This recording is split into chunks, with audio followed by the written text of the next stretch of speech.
Last week, the Informer examined the iCook Foods Sluggate saga.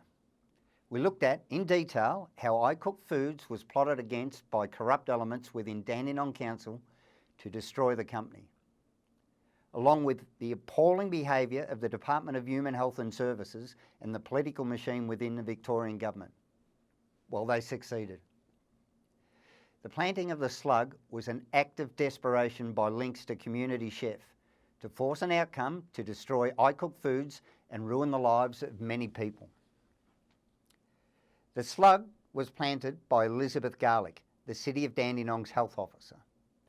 Miss Garlick apparently returned back to work recently. And if Miss Garlick has returned to work, she needs to answer two questions. Did someone instruct her to plant the slug? And what was their motivation? Corruption has run to the highest levels within the local state government bureaucracy to scheme against a company that had for so long been a pillar of the community. And why? To enable Community Chef to dominate the market seems to be the answer. Questions still remain unanswered, like why $800,000 was sought from the Department of Human Health and Services by Community Chef.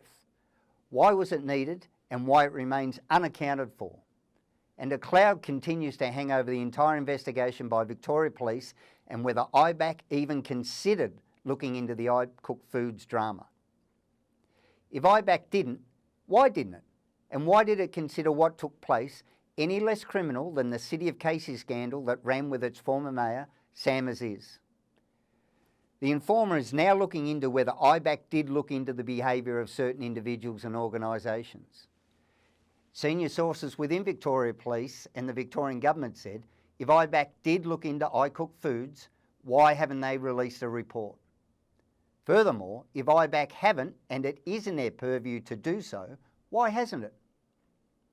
There has been a level of endemic failures by investigating bodies that are not only disturbing, but embarrassing for the hierarchy that runs Victoria Police and IBACC. As one high-ranking Victoria Police source said, the investigation has not only been poor, but perplexing, understanding why IBACC haven't considered the matter. Furthermore, the excuse by Dandenong Police that the case is a conflict of interest for them, not investigating the matter, is sketchy at best and seems to be reinforced as much by not investigating Dandenong Council. The police report is not only subjective according to sources, but they detect a bit of ramping up desperation to piss it off somewhere else. Simply put, Dandenong Police were lazy, incompetent and failed to do their duties to do what they are meant to do. Which explains why, according to sources, there is a failure of leadership throughout Victoria Police's senior command and throughout the force.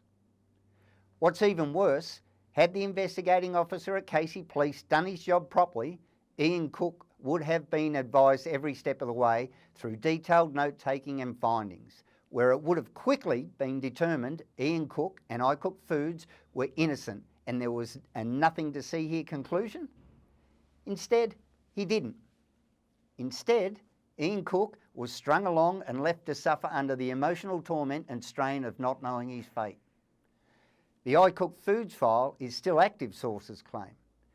If it wasn't, it would be present on the LEAP data system, and the fact it is not is a sure sign. The time has come for Victoria Police Command to show leadership and for IBACC to do what it is meant to do, rather than show itself to be politicised.